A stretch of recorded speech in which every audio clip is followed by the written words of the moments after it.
Thanks for clicking on the video. My name is Tom Alsop, and today I'm going to be talking about how you can get more power on your forehand by getting more racket speed by creating more lag.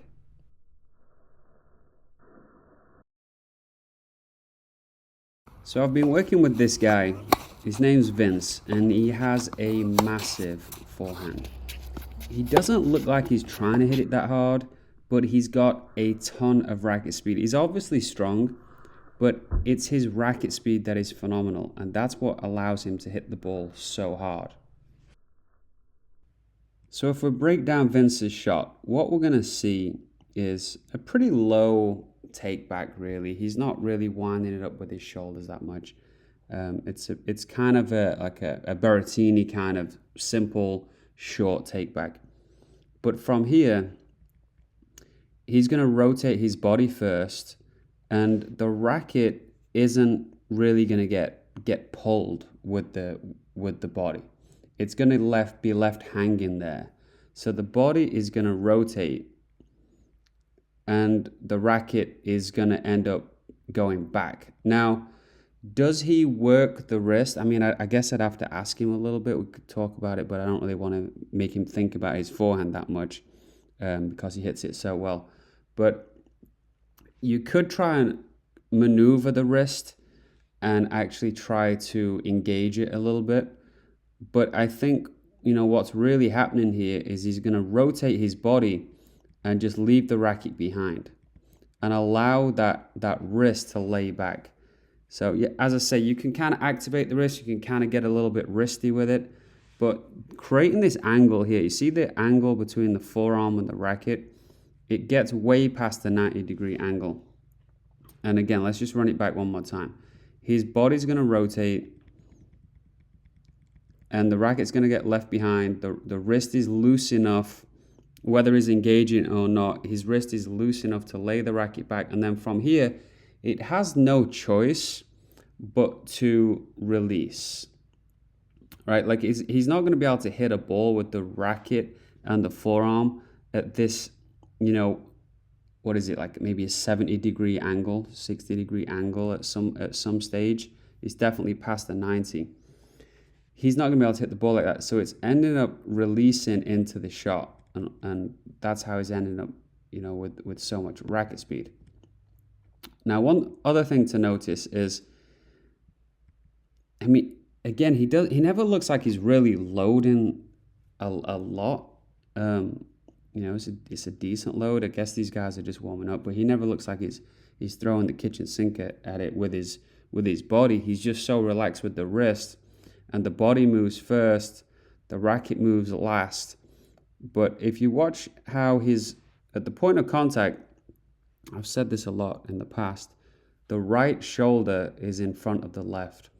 A lot of people don't realize this. The guys who hit big forehands, they open up their body. The right shoulder, I often say your shoulder should be square to the target, but you'll see a lot of guys with their right shoulder in front of the left at the point of contact. But look how his right leg is back. So he's created a lot of torque. A lot of guys, if they do rotate their shoulders, they bring everything through. They bring the whole legs and hips through. But he's creating a lot of sort of torque by the body moving in opposite directions. The shoulders have rotated, but the right leg has actually gone back. And it comes through after. So he's creating a lot of power by doing the things that I've just, spoke about. All right, so next we're going to take a look at AJ. Now he's hitting balls against Vince. He's also hitting against Nitsan, who you'll have seen on my channel. And AJ's not quite at the level of these guys. Neither am I. But it's tough to deal with this kind of shot that these guys are hitting. So it's not as simple as saying, hey, just use your racket speed, turn the body first, lag the racket, loosen the wrist. Like you're trying to time the ball, right? So you got to be sensible in how much you're swinging the racket. Having said that, if we start to take a look at AJ's swing, his wrist is pretty stiff. So he's not allowing that racket to lag, to lay back and release. And not only is he going to hit the ball a little bit slower, But I feel like you need a little bit of racket speed to catch up to some of these balls that are coming fast, because you don't have a lot of time. So you got to be able to move the racket quick to catch up with these balls. Once you know where the ball's going to bounce, you got to move that racket quick and try and time it. Plus, he's sliding across some balls with some side spin because the wrist is a little stiff. So you need a little bit of lag and release of the racket to get that top spin and to just hit a cleaner ball. So as he takes this racket back and kind of lowers it here, the ball's already going to get on him.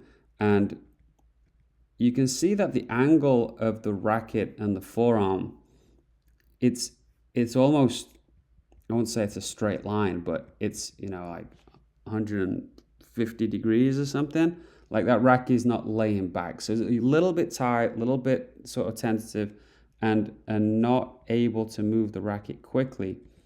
And everything just becomes a little bit pushy. Now, again, because I am a sensible guy, sensible tennis coach, I understand how all this works. The ball is coming really fast and you're just trying to time the thing, because you can't be any better at hitting the ball than you are at receiving it and anticipating how that ball is going to bounce. So if you're a little bit unsure because Vince has smashed the ball at you, you don't feel like lagging the racket that much, because you're just trying to figure out where your contact point is.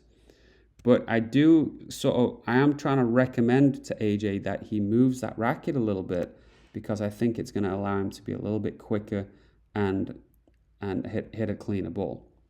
Now here he's got a little bit of time, and the racket is not really laying back, right? So as he comes from this position here, this is the end of his take back. Now he's going to rotate the body.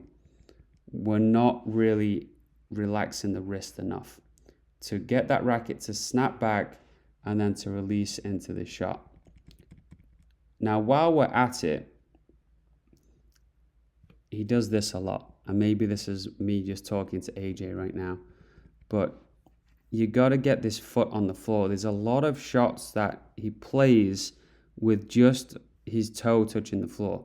So you want to be able to turn your body with the foot on the floor. And also when you play an open stance shot, I've said this quite a few times this week on court with people, you want this right foot to be pointing across the baseline a little bit so that you can load and drop this right hip back.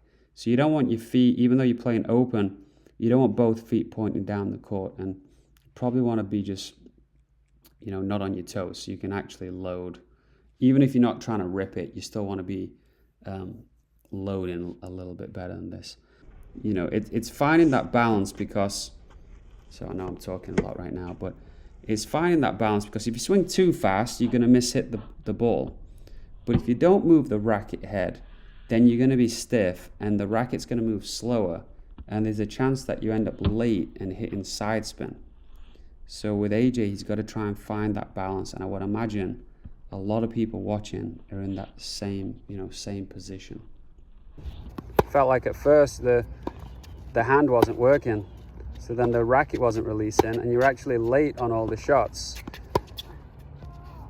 So using a shitload of racket speed will make you late, but so will using none, because you can't catch up to it. Before I go, I just want to say that Vince and AJ played a tournament this weekend. Vince won his bracket. AJ today beat a guy that was over a 10 UTR. He's getting a lot better. And AJ is looking to get recruited to play college tennis. If you know anyone out there, or you're a college coach, just contact me at tom@tpatennis.com. This guy would be great to have on your team. He's a great athlete and probably one of the best team players I could ever imagine. Just such a great guy. So contact me or contact him. I'll leave the contact details below, and let's find him a place on a team. Cheers, guys. Talk to you soon. Better, man. Feel good? Feel better? Good. Nice.